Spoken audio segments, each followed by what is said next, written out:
Hey guys, so today's video is going to be about how to remove a stuck muffler in an older style engine. Now, this is a 3/4 inch pipe thread. Some of the bigger engines will have a 1-inch pipe thread, and some of the smaller push mower engines will have a 1/2 inch pipe thread.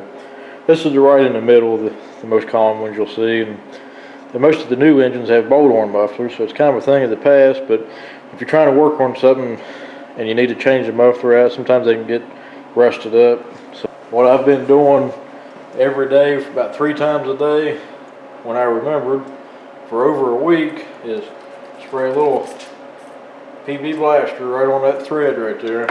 I had the engine leaning back so it could soak into it real good. If you're not in a super big hurry like I'm not in this one, the more you can soak at, the better off you're going to be. It's going to really get in there and eat that rust out.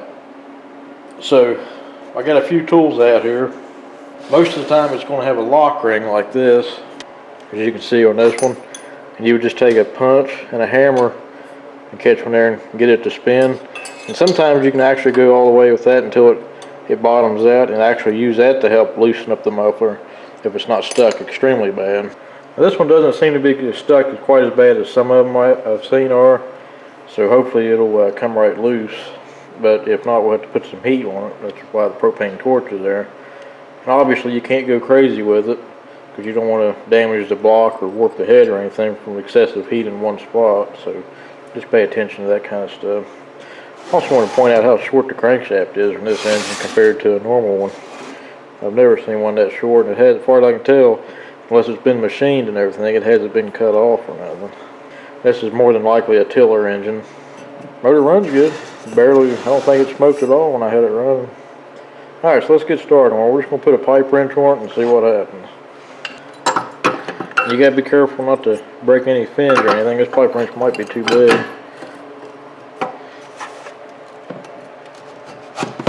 Oh, it's stuck pretty good. I was afraid of that. We're going to have to heat it up some. Now obviously, you know, the carburetor's off this engine, so you don't have no gas to deal with. If not, you know, you're looking at a potential fire hazard. This does have oil and stuff on it. You just got to be careful. And if you don't have one of the igniters like this, get you one. It's a lifesaver. Anyway, we're going to start heating this up. And this is going to burn out any rust and corrosion that's in there. And you just want to keep going back and forth to each side to get it to heat up pretty evenly. The smoke is from the penetrating oil burning.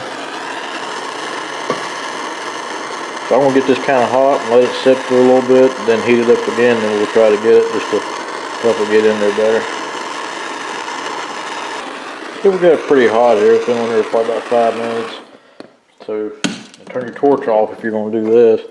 I like to kind of quench it a little bit. Seems like that always helps it burn in pretty good.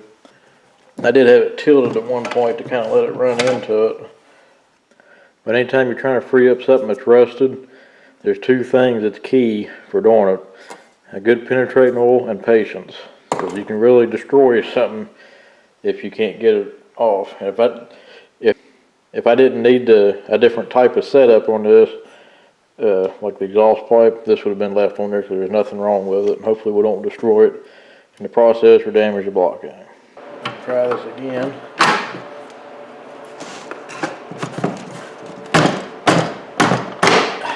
There she is. If you want, you can kind of work it back and forth. It's kind of be hard to do with this big pipe wrench, but that'll kind of clean the threads up. It's something that'll help.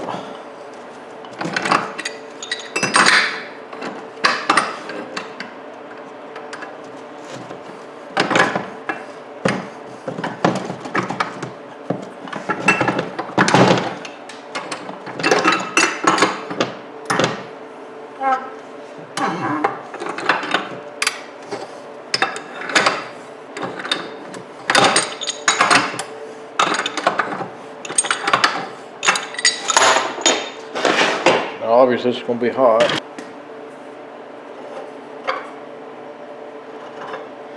And there you go. There's no actual damage done to the muffler or the block. Now, if this muffler is used again, it's going to smoke and everything, just from the oil burning off. And it's probably kind of hard to see on the camera, but there's no damage to the threads. You can put another muffler right back in there, or a fitting, or whatever you need to do. Now if you got a muffler that's pitted real bad, it looks like this, you're taking a chance of it breaking off in the block, but at some point, you know, it's going to have to be changed. Put some good penetrating oil in there and let it soak. Try to get that lock ring loose before you try to pull the muffler out. Well guys, that's pretty much all I was going to show. It came out easier than I thought it would. This engine's a 1974, so that could have been the original muffler, but Briggs usually puts a lock ring on it, so, you know, similar to this. Well guys, if you got any questions or comments, or if you got a suggestion for another way to pull one of these out, let me know. I'm always looking for something to make things a little easier. So, thanks for watching guys, we'll catch you on the next one.